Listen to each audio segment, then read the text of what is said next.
I've been wanting to make more in-depth Magic the Gathering videos for a long time, and there's a reason for that.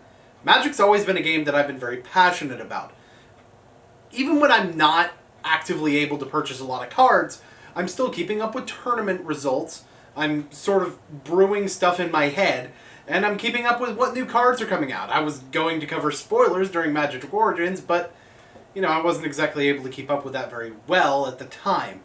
I feel like I'd do a better job now, but that's beside the point. I did realize something, though. I felt like a better place to start for my audience, since most of my audience doesn't really know MTG, doesn't really know me for MTG. Better place to start would be from the very beginning.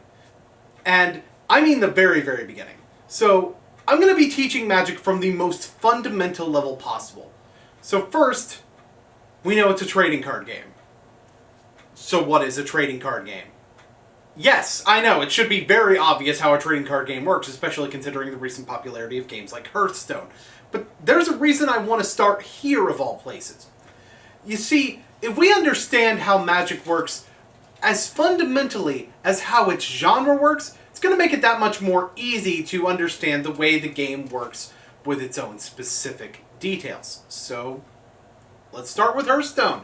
That's a good example that a lot of people know. So what do you do in Hearthstone? You build a deck of cards, you pit that deck against your opponent's deck of cards, you draw randomly from that deck and try to play the cards that you have available to you in an order and at a timing that will allow you to, play better than your opponent and win the game. That's in essence how trading card games work. Well, yes, there's occasions where a trading card game doesn't necessarily have to follow these rules, but the basics of it are you build a deck, you pit it against your opponent's deck. Those are the essentials. And Hearthstone is actually a good example here because of the fact that you draw randomly from the deck.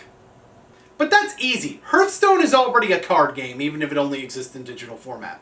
I think I can do one better. I think I can compare it to the Pokemon video games. Not the card games, that's a whole nother beast entirely.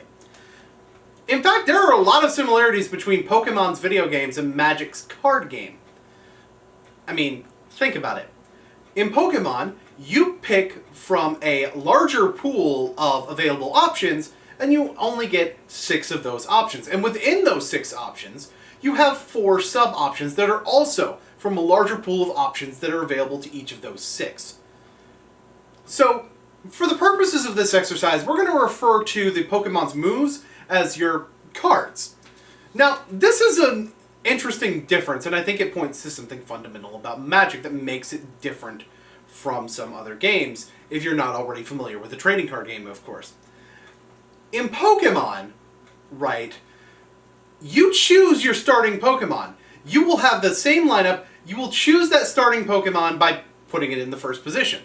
And from there, you choose which of those 4 cards that it has in order to use. In other words, you're going to start with the exact 4 cards that you want to start with. In Magic, not so much. Because of the fact that Magic's deck is fully randomized, you can play the exact same deck, and you don't get to choose the first cards you get. So, you will get a different set of cards every time. This is why the limit of 4 per deck in Magic is so crucial.